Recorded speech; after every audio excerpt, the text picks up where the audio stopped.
Wagari kaba nagawan jedhama. Bakka dhaloota koos Wallagga Lixaa biyya Mandii jedhamu yookiin immoo mana Sibuu jedhama. Achirraan ture isaan booda yeroo qabsoo sana jechuudha. Bara 1994 yeroo chaartarii mootummaa ce'umsaa sana jechuudha. Baabboo Gambeelii bakka jedhamu lachuu gadi yookiin immoo koonsarnii Kaambee jedhama. Achitti marsaa 8ffaan leenjifame jechuudha. Jajjabeen ture.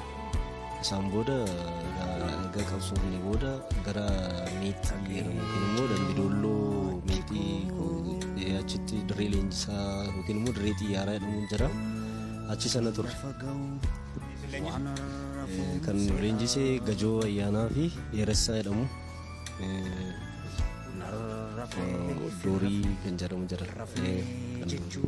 Saboda maalta garam deemte? Isaan booda Kamaalii faas yeroo sanas nu bira turaniiru.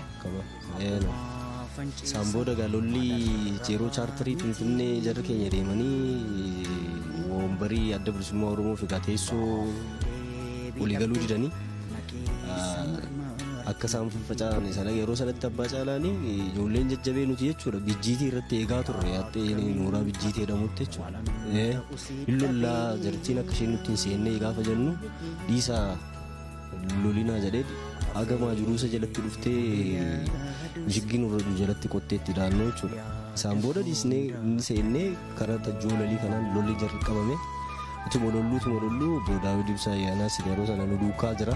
Boqqolloo ija sadii akkasitti lakkaa'ee nuu kenne. Daawud moo? Saadde kamitti? Gaa'oo Qebbee bakka jedhamu jechuudha. Achi keessatti. Wayita akkasii waliin turtan? Asirra ba'aa jedhamee gadhiisaa ba'aa jedhamneeti.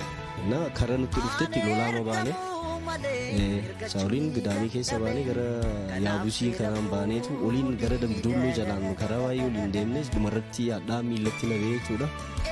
Deebiinaan jedhan. Deebiidhanii yeroo sanas abbaa caalaan na duukaa ture.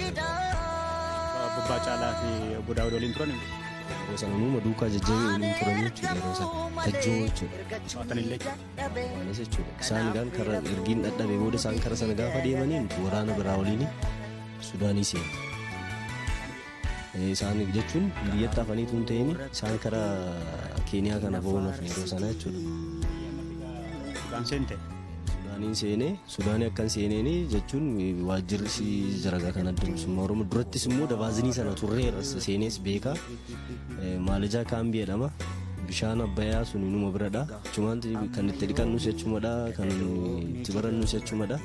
Ijoolleen yeeyyiinis jirti yeroo sana yeeyyii irraa qeerroo irraa jajjabee irraa neencoo jedhamanii yaa'amna turre jechuudha. Yeeyyii xixiqqoo turre yeroo sana jechuudha. Amma achumatti deebi'een isaan booda bakka haaluma sosochiidhaan gara bosona kana keessa deddeebi'aa turre jechuudha. Isaan booda akkasii wajjin nabsiisaa maaru. Wajjinis deddeebi'eera. Chaartara kee baatan jechuudha. Ergasiitiidha bakkaadha. Isaan booda 93 sana yoo qabame Asoosaa biyya Beenshaangul jedhamu kana Kumruk Sudaan Kumruk Itoophiyaa jedhama. Dimbarii isaanii kun bishaan Horar Boodii jedhu afaan Arabaani. Gamni kan Sudaaniiti gamanni kan Itoophiyaati. Kan Itoophiyaatti ce'anii kan hin qabame jechuudha. Amma diizanirraa gara achi soggaaceetu qabamte seente? Seeneen deebiteeti silaa haalli mijatuu dide? Haalli jechuun qabsoomatti fufaa turre yeroo sanattis. Dhimma nama afaan? Jijjiiru yeroo sana isaan achi jijjiiranis immoo yeroo sana dandeebi'ee achitii adda addaa hojjechaan ture. Isheen kaambii mooraa ishee dirasii seenee jechuudha. Kunoo gogaa horii qaltee gurgurettee sanafaa gaggeessee basaasaan ture. Ishee biratti duraanuu ergamaayyuu hin ture keessa seenee Asoosaa sanatti jechuudha. Chaartara keessaa baatanii ijoollee fakkaatu? Isaan booda dhumarratti gaafa narratti baranii Wasanuu Maamoo jedhamu amma gara Yaabusiitti wareegame innis waraanuma turenis jajjabeema ture. Inni dafii kottu beeynaan jedhe. Namatu dabarsee nu kennuuf ennaan jechuudha. Innillee yeroo sanas immoo Laggaseen waraana fidee seenaa ture lola. Inni gaafa boonnis mucaan sun achitti wareegame ani immoo gara isaanii deemaan ture bakka deebiin Sudaanitti naqabuuf jedhanii ennaan jechuudha. Haala uffata kun dubartooti uffatanii jiramte qamisii dubartootaa kan isa uffadhee yeroo sana aarriin kunis hin jiru ijoollummaadha dubruma bareedduu itti fakkaate akkasuma gidduu isaanii deemte darbeen deeme malee isaan booda dhaqeen ofirraa baasee karaan deeme ijoolleen araboonni kara Sudaanii deeman jiru isaan duukaa Sudaanii seenee deeme jechuudha. Gaafa duraati kun qabame isa qabame gaafa duraa ta'uu isa barani moo akkasumatti shakkiin na qabanii dhuma irratti dhaga nama namichi ajajaan isaanii suni maqaan isaa Sakala Biraan jedhamu isa ajajaan isaanii isatu bilbilaan ol quunnamanii gaafa ol gaafatanii nama akkasiidha bifaanii naamne jedhanii akkasittiin nama shakkaniitu na baran isaan booda na fuutee asii Addis Ababa kana na fiddee guyyaa tokko na bushite Addis Ababa irraatii biyyeetti lakki makiinaa waan na fidde isaan booda fuutee qofaa makoon qabame isaan booda ergiin dhaqee maneedhaa umaraa sana jeeja immigireeshinii keessatti jeeja na hiite achitti nan garafamaa kopheen irraa baasti miilli kun miilla kana ol kaastee akkas miilli kee lamaanuu akkana ol ta'a akkanatti asii gadi luka jala kana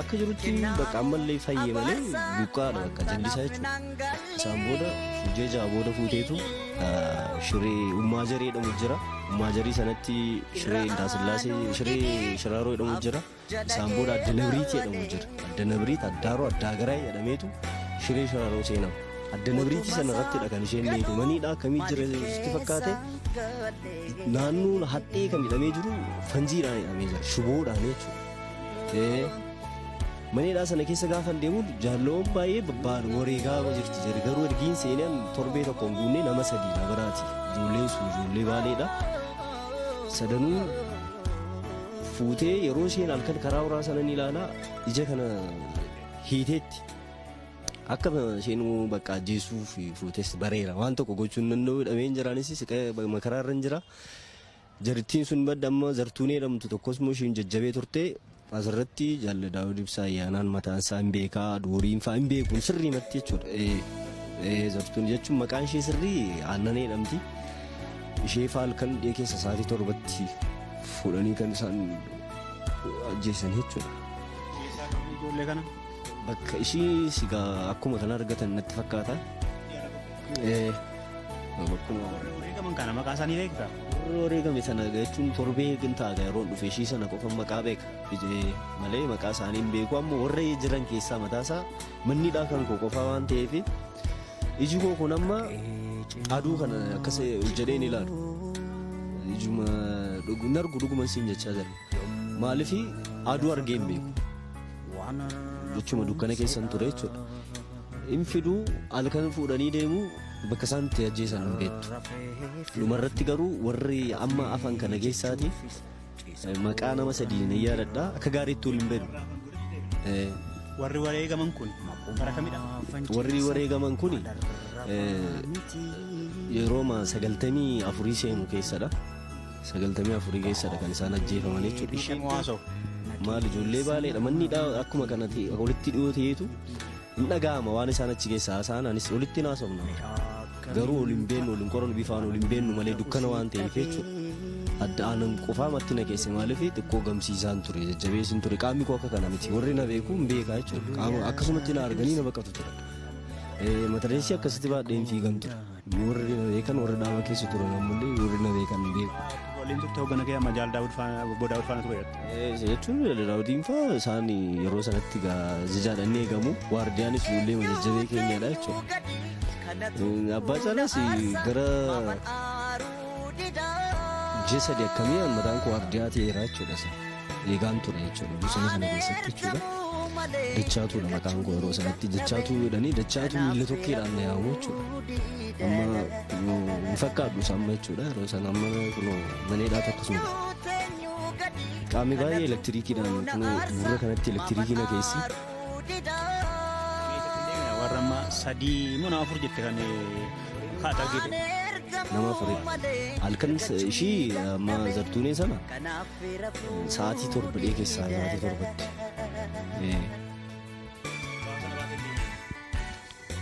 maali beekamaadha akkuma akka ishiinis adda nabriitii jedhama kun kibbeedhama gara Eertiraatti akkas amma baadimmeeni akkas amma yeroo asii hidhattu baadimmeen akka mirgaa kana jira shiree sharaaroon immoo kun as jira kun gidduummoo isa dhaqaa homoraa dhaqa karaan jechuudha kan sun wajjin ga'ee dhagaasitti adda nabriitii jedhamu addaaroo jedhamu beekamaadha tiranspoortiidhaan faan deddeemu amma mataasa magaalaadha. Ati barakam qabamtee amma yoom baateedha? 93 sanan qabame amma akka lakkoofsa Itoophiyaatti jechuudha. Maneedhaa keessatti kunoo akkas ta'ee kunoo mataa koo kana ilaaluu dandeessa jechuudha. Amma harrii amma aadameetu malee harrii akka jirutti bakka kunis hin argita jechuudha. Kun amma harrii baas amma beeksisabiin warri kan koo maatiin koo illee yoo jiraatanii nan beekan jechuudha. Amma tuma na argan jechuudha. Kan jiranis isaanis olee quban qabdan. Quban qaba. Amma guyyaa shan argina achiitii beekee jechuudha. Daawwattoota keenya kan amma dhagaa jirtan seenaa isaa kan nama gaddisiisu nama waggaarii kabaa jedhamu maqaan qabsoo sagachuuf ta'uu jira dachaa ta'uu jedhamu Tigraay keessatti mana hidhaa keessatti waggaa 19 turee nama baay'eedha. Akka inni itti maajuutti ilmaan isaa bu'aa waggaa haasa'u mucayyoo zartuu jedhamtu dabalatee ilmaan Oromoo 3 waggaa isaan halkan fuudhanii deemanii ajjeefaman argeera jedhee qaamni isaa fudhaa ture. Kasih sekarang mau minum di mana raga jiru isa faana haasaa jirra jechuudha waliin tura rafne jechuun amma ciisa koo naannoo sanatti namoonni afur wareegamoo gara namni jira moggaa amma nama 16 turanii 17ffaan kun kan dhufe yooma kana waggaa tokko akkas ta'uu danda'a. Alkan fidde makiinaa kunoo makiinaa haaraa beekanaan fidde akka gara nama 10 ta'u kan isaan ajjabanii ni fidan jechuudha. Dhiyeenya kan ergi abii dhufee kana. Nama haaraadha nama tokkodha nama beekamaadha natti fakkaata. Oromoodha.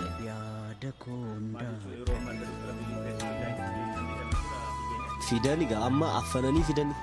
Sabuma keenyadha Oromoodha fidaniiru waan ijaan argee jechuudha kan du'e miti koobiraa akkamiidhaan fidan makiinaa kun koobiraa haaraa beeku kana kun jira miti mastaawotiin isaa gurraacha isaa nama 10 fidanii buusanii gashan maneedhaa sana keessa nuuma yeroo sa'aatii fincaaniif nu baastu sana ergii nu baastee booda isa baastee ergii dhee booda jechuudha amma nuti bishaanii kun bishaan qaama isaa hin arginu ni narka arguun dandeenya maaliif ni dhoksu namni isa ijaan argeen jiru ammoo Oromoo keessaa illee keessaa mataasaa jechuudha. Oromoo ta'uu isaa beekama maaliif hundi dubbatu jarri yeroo bilbila fa'aa dubbatanii dhageenya xiqqoo jechuudha. Akka kana ani gaa'e sooressa ta'uu siyaasa ta'uu isaa nama siyaasa ta'uu nuuf maaliif nama beekamaa ta'uu danda'a bishaan kana bishaan amma nuti bishaanii ho'aa taankarii keessaati nuusti bishaan ho'aa isaa fi bishaan qabbanaa kana waan ashagamaa kana fidanii darzanaan fidanii kan nyaati mataa isaa bakka biraatii dhufaaf garuu eenyummaa isaa baruu hin dandeenye. Reebichi hin argine jechuun hin dhaga'amu kan manni fagoodha xiqqoo akkasumarraati. Safaana nama 17 mucaan Jimmaa tokkotu hafee jira Muhammad Abbaa Garoo jedhama. Mucaan Arsii immoo Abdallaa Adam jedhamu jira. Tokkommoo Baatii jedhamu biyya Baatii jedhama. Bisa baatiidha Amadiis jedhamu jira. Innis ture inni baay'ee falmataa duraadha garuu inni warri isaanii jiruuf hin jiran hin beekan isa jechuudha akkuma inni fa'aa affeerama warra hin babbeeku warra kanas nama sadii kanan keessaa beeka warra kaan wal hin bara garuu lakkoofsaan nan beeka. Baay'ee namni turanii isaanis jechuun ani waggaa arfan tokko nan dursaan isaanii. Nagooda warra jechuun baalee yeroo tattaabatan xiqqoon dhagaa malee ka baalee jechuun bakka qaban warri gaara mul'ataa jedhamu jira biyya Harargee keessa jechuudha achi naannoo sana fa'aa warra turedha karaa jijjiirra bakka naannoo Baalee naannoo Sumaalee kana keessa fa'aa warra deddeebi'aa turanidha. Akka hubatteetti gaawwanni agartanii sagalee dhageessu. Warra qabsoo bilisummaa Oromootti qabame. Qabsoota akka jiranitti. Qabsoota keessaayyuu warra babbeekamoodha. Warra uummataan fa'aa uummati qubatti qabanii hiisisan fa'aatu jira. Warra uummati hin galleef uummati Oromummaa isaa hin galleefi dabarseesi kennamee ta'udha. Akka kanatti warra dabarsanii kennamedha isaan baay'inaan jechuudha. Hin dubbatuuf isaanii jechuudha.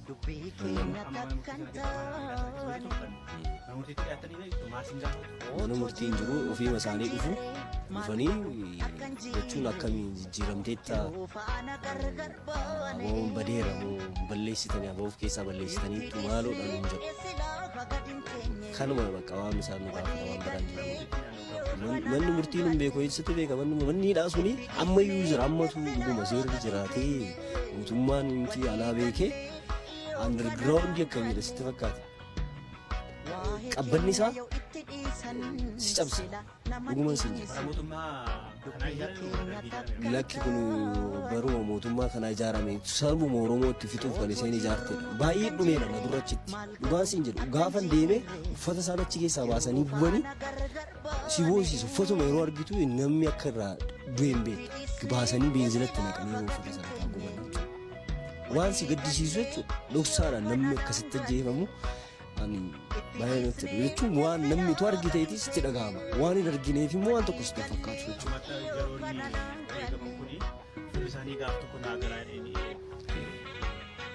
Galaa jedhanii eegu anis immoo nan galaayyuu yaanne dhuguma waaqayyoo maalin jedhe yaa Rabbi ati alaabaa adda bilisummaa Oromoo kana ituun jedhamtee ijaan hin argine na jeessin jedheera.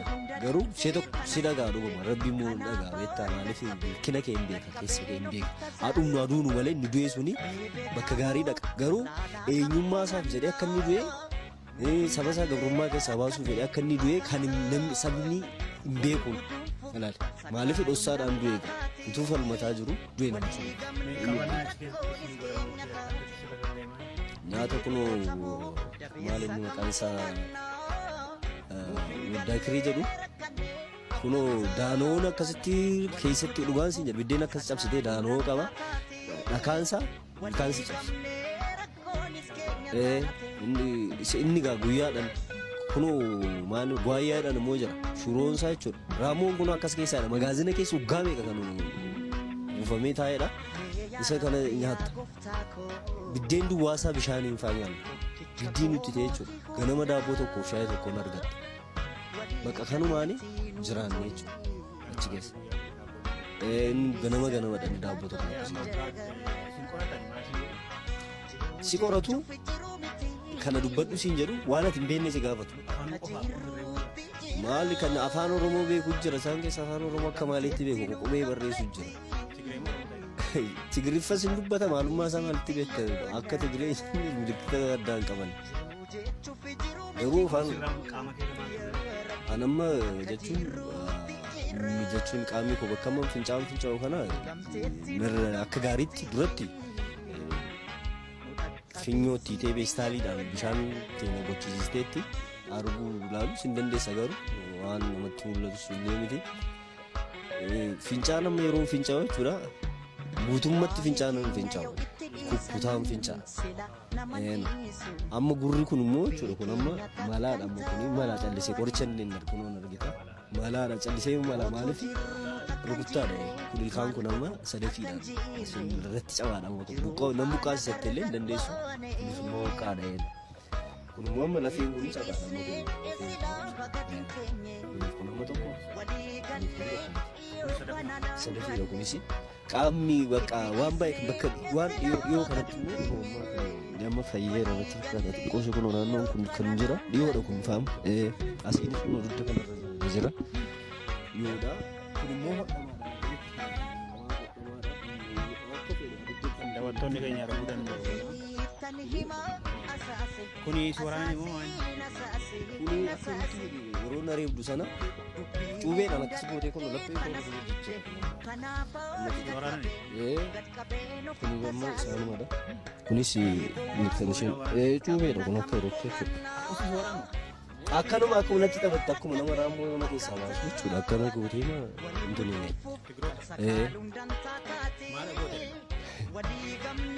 Oonagi shuftaa banaamni siin jetti bakka abaawoodha. Oonagi jetti.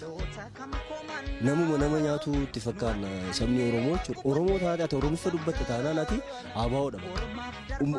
Uummati waa'ee abaawoo hin beekne jira. Oromoo ta'ee Oromummaa isaa kan hin beekne jechuudha. Isa fa'aa fuudhanii akka barbaadamu. Gadi si baastee sereebdii bishaan sitti natti akka barbaadde bakka akka barbaadde hiitee si garafti. Ammoo mucaan durbaa sun yoo akka fedhe dhiira taate yoo nama sadii isheenis gaafatteetti baay'ee dhiira isheenis jabeedha jedhu.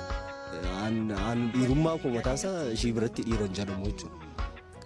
Kara tokkotti nan gammada. Garuu dura ishee sana anaan baasanii yeroo na garafan ishees baasanii akka dhiiraatti yeroo garafan sanadha kan eenyummaa koo jibbee bakka. Saba Oromoo fi gadda tokko of keessaa hin qabdu. Utuu as kunoo jawween akkasii liqimsuuf ka'e sirra dhaabbattee jawwee sana sirra ari'uun barbaaddu si nyaachisti malee jechuudha jarri. Dhuguman siin jechaa jira. Sabni Oromoo garuu gowwaadha. Sirriimatti immoo gowwaadha nuun jedhu achumatti. Maal fiddu baay'attan malee. Akka nuun falmachaa jirru hin beetti warra falmataa jiru hin beetti. Uummata Oromoo akka nuti baay'inaan hin falmata kan biyyaa beessa rakkina miti kan biyyaa baasu beela miti dheebuu miti utuu lafa qabu lafa isaa sanarraati. Ani amma bakka itti galuu hin beeku garuu qabeenyi warri keenya qabeenya qabu yeroo sanatti jechuudha. Abbaa koo dabballeetti lafarra qotattee ajjeesteetti ni dabreera durattidha. Ni durattidha. Darbe waa'ee sababa sanaa fi obboleettii koo tokko amma almaazee jedhu Dambidolloo barsiisaa taateetu amma garuu hin beeku jirtiif hin jirtu isheen baqatteetu Dambidolloo galte. Horii loomicha daabbusee jedhamu jira horii darabaa gashina darabaa jira jechuudha. Horiin keenya beekamee jechuudha beenguwaa kana keessa dhuftee gaggaafattee nama garaftee loomicha sana horii sana argite horii sana saamteetti horii abbaa kooti. Duratti tuun hin qabamin saamtee horii abbaa kooti. Waan isheen hin godhin hin jiru jechuudha. Amma obboleessi tokkos immoo nan qaba Geetaachoo jedhuun innis immoo Ameerikaa jira. Duratti hidhanni baqatee ba'ee garuu bilbila isaa hin qabu. Anis bakka hin jiru hin beeku. Ameerikaa akka inni galee sirriimatti nan beekaa jechuudha. Galee reedheet bilbilee ture. Hangafa koodha jechuudha. Baqatee ba'e innis barata akkamii ture jechuudha. Nama Ameerikaa akka inni jiru nan beeku. Garuu ana ta'uu kooyyuu hin beeku yoo na arge jechuudha. Namni na beeku. Daawwattoonni keenya yoo sagantaa kana hordofan obbo Waggaarii Kabaa kan kamarachaa jirru Maneekaa Tigraay keessatti Transitiin deema kaamsa iddoo waraanameera gurri isaa mala'aa namni sagantaa obbo Geetaachoo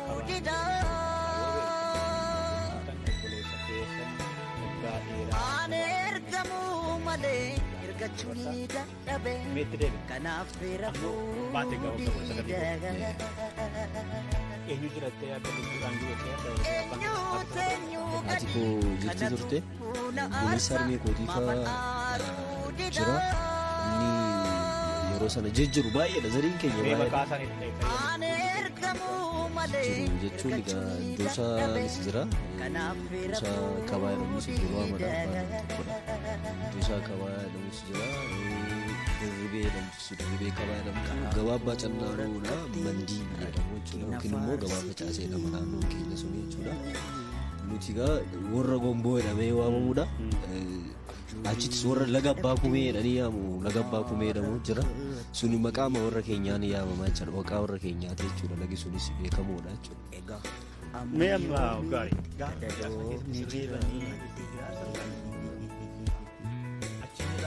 garaan koo rakkate rakkina faarsitee ani utubboosii wayya beektaa. Akka ofiin ajjeesnees immoo waanuma ittiin of ajjeestu waan quubsaa tokko na fidattu malee kan du'e wayya. Ani amma mana hidhamuu sanarra kan du'e biyyee nyaate sana wayya. Maaliif du'e wayya. Maal ta'uu sammuu jechuudha nama gaaf tokko as keessaa baheen aduu argaa maatii kiyya argattee adda baneedha.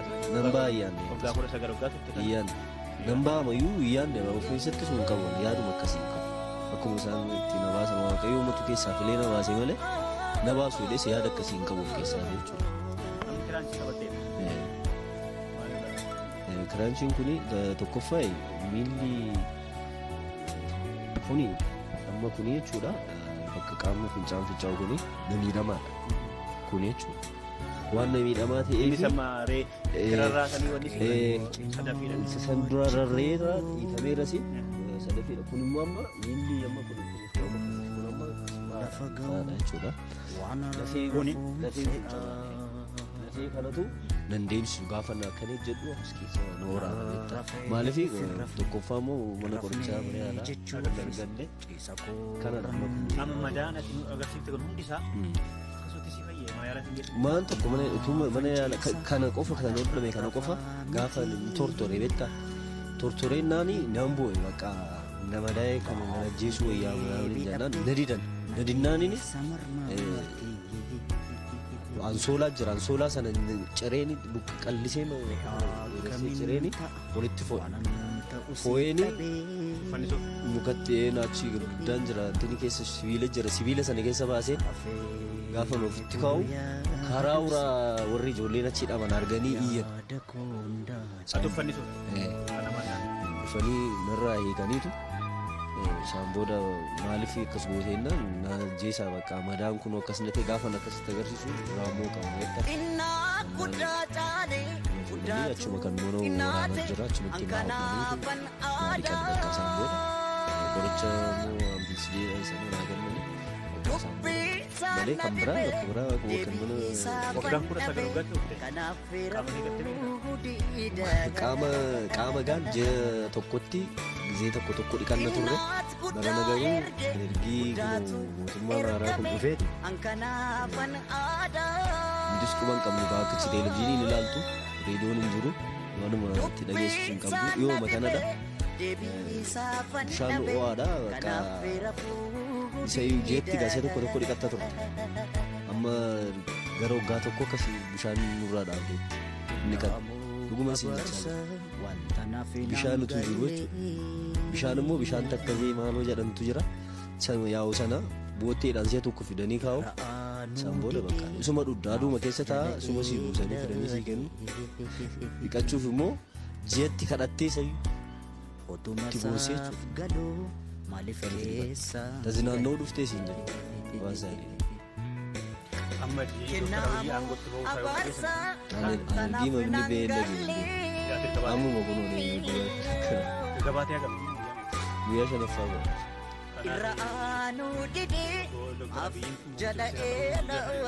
Kun asuma affaarii kana bakka isaan fidanii itti nagatan kanan affaar keessatti dhagee asayyuu naasoo maaliif footoo saafaa kana irratti argee footoo masaa jechuun kana jedhanii maalidha yeroo itti sittu namni ammachi keessatti kan jedhamu Oromoo qofa nama gosa biraa takka hin argine dhugaas itti cimaa jira maaliif annummaa bakka isaan jarrafan bakka dhugaas dhaquu hin danda'u isaan duruus hin danda'u hin beekamu isaan keessatti tokko namni mti zariimti makaa qabu hin jiru bakka Oromoodha akka yerootti. Malli ichi maalidha Oromoo jechuudha. Ijoollee Oromoo malee tasa kan itti dhabee beekus hin jiru kan isaan keessaa baasanii ajjeesanis Oromoo kan isaan fidaniidhanis Oromoo.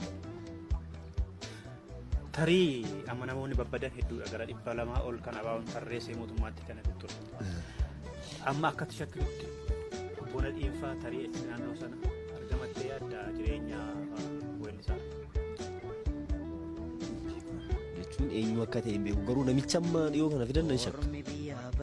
Kan amma fidan siin jedhu bifaan hin beeku malee halkan fidanii nama 10 fidanii dhufanii makiinaa beekamaadhaan fidanii bishaan kana fiduu fi nyaata immoo alaa fiduuf namicha kana eenyu akka ta'e garuu hin beeku. Egaa Dr. Abiy ministeera ta'anii nama haaraa qabameessi galee. Amma dhiyoodha maarree waggaa tokko akkasii yoo ta'edha bakka amanta tokko ta'edha bakka dhiyoo. Oromoodha malee akka nuyi ቀንደኛ ምናምን ጀት ያፋን ነናጋ ወሽሰተ ቀንደኛ ነው የመጣ ሽፍታ ነው ጀግና ነው ማኑ ጅጋፈ ጀደኒ አይደለም ጀዱ ገሩ ወሪሳ ጥሩቲ ደጋውን ነደለ ማለት ጉሪ ፖሊስ ነው ኮራንቴ ነገኝ መለዩ ማሳ ገሩን እንደንዳን ገሩን በቤከማ ሜርካፍት ባይ ቡራቴ ፋይ ጀገኑት ማረጀ ቡሩ ኮኩ መጀመላል ተገና ለማላ ጀራምቲ ስተርገ ዳጋሞ እንደጎ ኩናማ ይሆነማ ይላል ከናማ ሲንቅሌንሰ ከነ ነገ ይላም አሲምባ ከነ ፈካዴ ergi mandufe alawa bakal argeeti gammadeen fayye bakka fayye anamma hundu ndo antu kana fakkaatu maalif kanii yaade sana geera ejjikeen argaa amada ejjiko amma galgala rakkisa malee kan hidhamte amma manuma dukana keessa qofamoo lafa jala ta'eetu akka olirra jira akkuma kana ta'eetu olirra jira tokko jala miti lama irraanis kan hidhaman jiru jalaanis kan hidhaman jiru irratti kan hidhan aduu argatu jedhaniitu irraati jalatti nu gashan jalli sun immoo walitti baadha waan si dhumu immoo kuni kunaa nama asiiniin jedhamni kun immoo gurguddaa miti asiin immoo as keessa immoo nama biraazil ibsaan jira qilleensa sibiila feerroo kun afurii akkasii qaqalloo waan mana geessudha ishiidhaan qilleensi sii gara ho'aadha biisuun dinoo agaru lafisa sun immoo dhagaa waan ta'eef simintoon sun baay'ee galgala bakka yeroo sa'aatii 12 booda bakka giidallaa baay'ee kan amma achi keessatti kiraanchiin deemu jira ammas ijoollee sana keessaa qorri simintoo irratti cabsee jechuudha. Sireen qabanii kiraashiin qabanii lafa sireen sharaa si'aaf kiraashii bayii arginee kiraashii neessa jira. Sharaa abdii qabdu maal gogaachi keessa akkas reebamtanii yaasanii waggaa maaleetu abdiin keenya guyyaa tokko dhaabni silaa bosonuma jira hin beekna miti akkuma jiranitti bosonuma sana keessa akkuma jiranitti hin dhufu guyyaan tokko numa dhufti guyyaan oromootaa jenneetu walitti weellisna beektaa.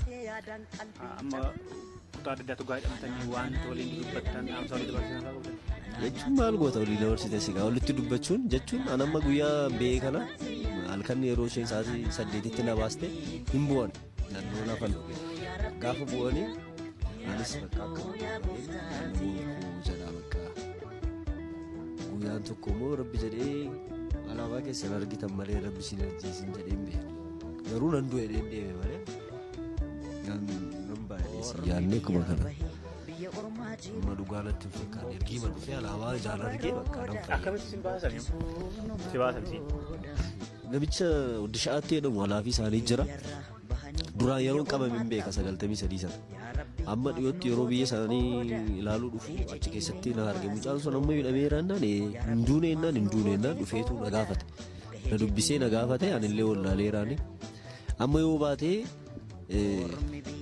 ba'uusii wayyamoo duusii wayyamoo jedhamu wayyaa naan jedhe duunaa wayyaan jedhe akka isaan nan baasne beekaaf jedhee yaade innaan baata naan jedhe maalin baa duunaa wayya maal taatu na ajjeesta naan ofii koofin hojjeesu na ajjeesaan jedhe nuuf hojjeesuuf yaaltee turtee dhammite innaan jechuun isin rakkoorran ture amma fayyeeran jedhe bakka amma nduuta naan jedhe haa ta'u hin jedhe inni sokke galgala sa'aatii 8tti kunoo siree fi paatroolii dabil gabbiinaa kana haaraa dhufte burrittii kana ishiidhaan na fuudhanii shireen Daasillaasii dabartee Aksuumii irraan dhuftee maanni Addigiraatii bakka jedhamu achi bulle Addigiraatii sana na bushitee waajjiruma poolisii na bushite. Amma inni guyyaadhaan dhufee hin duuta siin jedhee sumatu na fuudhee deemaara nama sadiidha isaan. Nama duraan dhufee hin duuta siin jedhee hin duutaan na fuudhee deema ammas naajjiisuu madaqaa yeroonsu jedhee yaade garuu garaan koo lama ta'e naajjiisuuf moo needhaa naa jijjiiraa jiru ani immoo bakka naqus hin beeku callisee mantaayeera amma akka fedhan naa godhan jedhee muradheera gaafa dhufee aduun hin dhiisiste malee gaafa aduun dhi'uun daganaa guyyaa lammatatti jechuudha galgalaan na fuutee kaatee fuutee kunoo biyya Afaarii kana gaddee magaalaa keessatti na buuste nan beekee biyya kunoo bakka shagoo baasan sana Afdeeraa jedhamu achidha. Achitti na buustee isaan booda nan taa'ee namni si eeguu jira asiif achi hin deema jettee na dhiisanii makiinaa fudhatanii deeman isaan. Karaadha moo? Magaalaa matti akkasuma nagashitee magaalaa keessa namni rafeera halkan walakkaan. Amma nan taa'ee karumarree karama makiinaa biraas akkasaan mirga qabadhe nan taa'ee namni na bira dhufu sun jiru. Callisee man taa'ee amma bari'uu jala geera afaaroonni kilaashii daddachaatu kana baattee dhuftee na gaafatte. Afaan Oromoo beekaan jedheen kan biraa naan jedhe Arabiffan beekaan jedheen afaan Arabaa nan beekaa waan Sudaanii sanas tureera afaan Arabaatti dubbadheen naani jedhanii mana dhiisanii deeman amma tokko deebi'ee dhufeetu maaliif federaalota bira dhannee naan jedhe hin beekuun jedheen kottu jedhee na agarsiise naqee amma milleetti na gaggeessan keellaa jechuudha millee gaafa dhufu mucaan federaala tokko Oromoo keenya mucaa shaambuudha argadhe jechuun ol hin beeknu gaa duratti asumatti an shaambuunaan jedhee saanumatti dubbanne gurra koo kanaaf illee qoricha ofii gargaaramaa ture tokko naa kenne amma qoricha irratti dhaqu hin ba'an seenuu dide qorichise jechuudha. Amma laphee kanas qorichitti fudhadhu kunis yookiin immoo dhidhiibsisi marammaramedha wanti maramaramus hin qabaanu galuu kan lubbuun koo beeyuu nan gammada biyya koo galee hundees waan tokko irratti hin fakkaatu hin jedhee isaan booda bakka amma biyya Oromoon jiru biyya kamisee dhabu ammachitti akka ta'e boodadee biyya maali kun maqaan isaa Kombolshaa jedhamu na fidee shifeerichi kamisee dhaxxamitee dhaheen jedheen akkuma nama beekuu na birrii transportii naa kaffalee kamiseen dhufe galgala lakki makiinaa sibiiliidha amma gaasaan booda addana arginu dhufe galgala waajjira poolisii sana gaafannaa nama yakka qabu malee nama yakka hin qabne bushinuudhaan jedhan karaa moolakkaan taa'aman bariisise ganama nan deemanii miillumaan gaafan ka'u mucaa wayii tokko haasofsiiseenna kottu waajjira fide waajjira fagoo akkasumatti ilaalu alaabaan arge nan boo'ee dhaabbatees nan gammadees dhugaatti fakkaata jechuudha alaabaa akkasuma hidhamee haada bilisaan akkasumatti alaabaa bilisummaa Oromoo arguun jechuun baay'ee cimaadha itti tolu bakka maaliif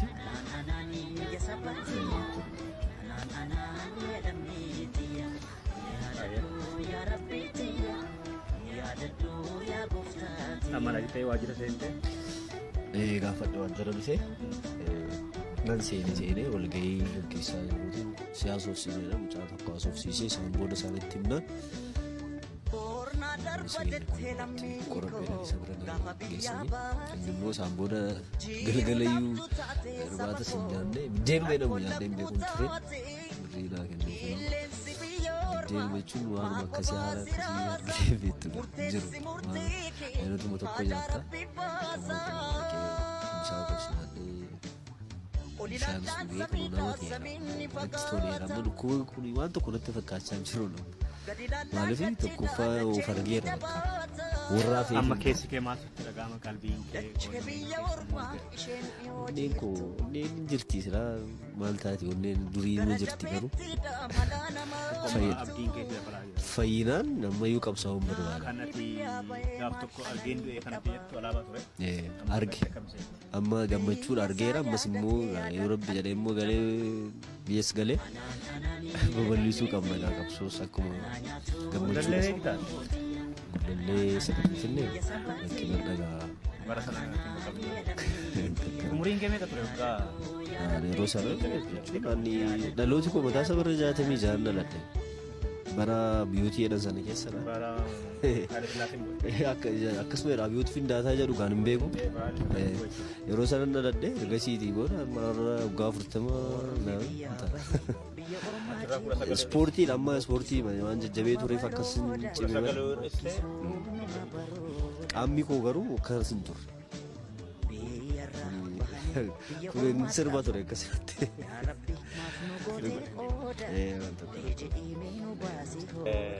Nuti illee yeroo tokko miira keessa galeen jira kan inni hoggaan seenaa isaa irra fe'inatu maali maluma namaati namni jaalate doontaane haamleen isaa yookaan dhaga'amu waliin jirudha.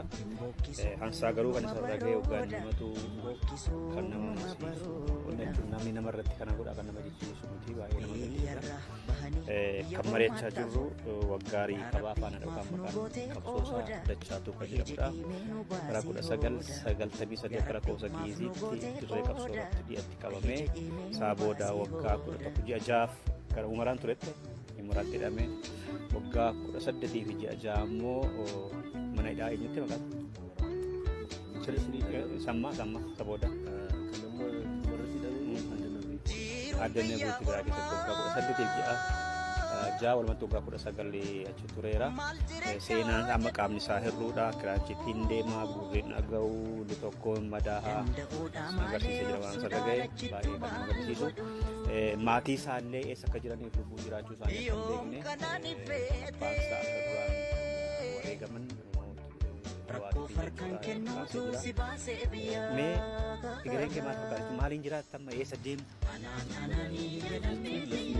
Kan jechuun maatii kootii jira qabeenya qabu yeroo sanas bunnis jira nan beeka akkamittiin xiqqoo bishaataadha yeroo hin beeksi wallaalu bakka maali jechuun beekamoodha isaanis naannoo sanatti jechuudha beekamoodha Nagabbaa Qumeedhama Gababbaa Cannaaroo irraati miilumaan daqiiqaa 15 akkas deemta bal'aadha bakka warruma keenyadha warra gomboo jedhamu isaan zarii mataa isaa achi irratti warra abaluu jettee warra yaada isaa silkaa warra kabaa nagahoo jennaan namni wallaalee hin jiru mandii magaalaa keessa mataa isaa jiru firri jiru baay'inaan jijjiru wanu amma hin jiru bakka baay'een isaanii jiru. Wayyaa kana eessaa fidde? Wayyaan kuni kan mana hidhaa keessatti akka gargaarsa nu kennani kun amma kun marfeedhaan hodhatta achi keessatti kun madaabaraadha kun argite miti limmoodhaan limmoo ittiin wayyaa hodhanna waan ta'eef ittiin hodhitee deebista. Qeensa amma laaciidhaan muratteetu deebistee fuudhanii gatu seegu dineeku qabattoon hin jiru hidhaan kopheen kunii kan amma mucaa federaala sanatu naa kenna qulla waan tokko amma kun ansoolaa citaa kana isatu naa kenne jechuun waanuma zimmee deegaa kan bashaashaa maggaarrajaa wayiidha. jechuun qoorumti akkasin oofne kunis kan kiyya miti bakka ittiin qabadhu mucaan saayikilii of tokko faamu mucaa bishaan galitti dhugan minaamni naa kenne bakka waan tokko saamunaa ittiin dhiqadhu jedhanii qurraa saamunaatti dhiqatamee qurraachi ittiin qaama kee dhiqatta yoo biyya sana galtee bilamaan jedha kanas immoo federaalichatu naa kenne uffata gumuruqaa achi keessa jijjiiru keessaati kaan kan shamarranii kun kan dhiiraadha kana fudhadhee waan tokko Meedhaamsa dhaabbata.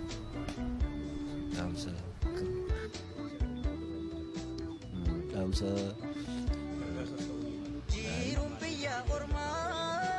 jechuun haati koo jiru obbolooti durbaas jiru tokkos immoo jira yaa Ameerikaa jira siin jedhamne jiru garuu akkan jiru immoo dhiyoottis akkan galu nan abdadha jechuudha siniini jechuun waajjira dubdummaa Oromoos nan abdadha maaliif akkan nan gala yoo rabbi jedhee abdiin qaba isaanis immoo jiraatanii akkan dhufe akkan galee akkan lubbuudhaan jiru olitti bilbilanii illee obboleessa qosanatti illee bilbilanii ol arguu hin danda'ama jechuudha kanaaf yoon galeera yoon du'eesse kan maan booda du'eesse waan naa goonii natti hin fakkaatu maaliif kutataniiru du'eeradha maaliif yeroo abbaa kee lafarra qotatanii ajjeesan san hundumtuu kutatee garaa bakka anis immoo isaan booda badee dhaaba seene kanaaf waan tokko yaada biraan jiru qabaamtu jira amma kunoo namni amma nama 17tu jira tokko dhiyoo kana dhufeedheera waluu isaan baranne isaan gamma isaanis immoo rabbi jedhee abdiin ayyaannumti Oromoo gargaaree isaanillee ba'anii hin galu warra isaaniiti warri jiru hin gala kan du'eetu hin galu malee kan jiru magala hidhaa keessa taa'ee garuu duus hin danda'a utuu gadhiistee na duukaa gadhiisti jara kana fixuumaaf keesse malee silaan gadhiisti turte gadhiisuufis yaadan qabdu garuu ayyaannumti Oromoo gargaaru malee waaqni isaanii gargaaru malee maatiin amma abaluu jira jiru jedhanii yaada biraa keessa jiru garuu kan jiru hin gala yoo hidhaa keessaa ba'ees hin gala Kanaaf yoo rabbee dha guyyaa tokko Oromiyaan bilisoomtee argine hin galla warri jedhamfaa jiru. Warri jiru hin galla warri hafe immoo waaqayyo isaan gargaaru ammallee. Warra kanaaf garuu utuu mootummaan danda'ee qaqqabee jara kana qaqqabee natti tola jechuudha. Bakka isaanii baree jechuudha. Bakka isaanii biyyi adda nabrii jedhamu beekamaadhaan beeka mootummaanis bakka sana dhaqanii gibbiin sun naannoo waraanaadha. Atirii fanjiidhaan xammadamee jirudha. Mooraa waraanaa keessadha wanni dhaasuun kan jiru jechuudha. Sanafaatu qoratee mootummaan jara kana nagaan bilisa baasuu danda'a, lubbuudhaan gashuu danda'a jechuudha. Daawwattoota keenya wanta ta'e adeemsa bu'aa bayii inni keessa dabarse agartaniittu yookaan isarraa dhageessaniittu. Gama isaatiin gargaarsa barbaachisu kan Oromummaa kan namummaallee akka gootaniif inni waamicha kooti.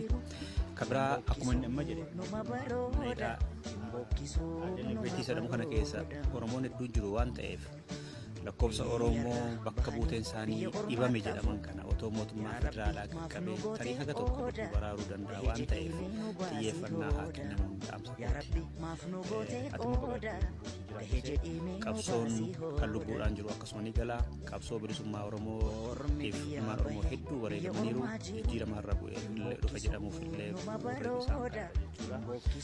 qophii keenyarraa kanumaan xumurreerra wal gargaaruun aadaa godhannu fayyaa ta'aa.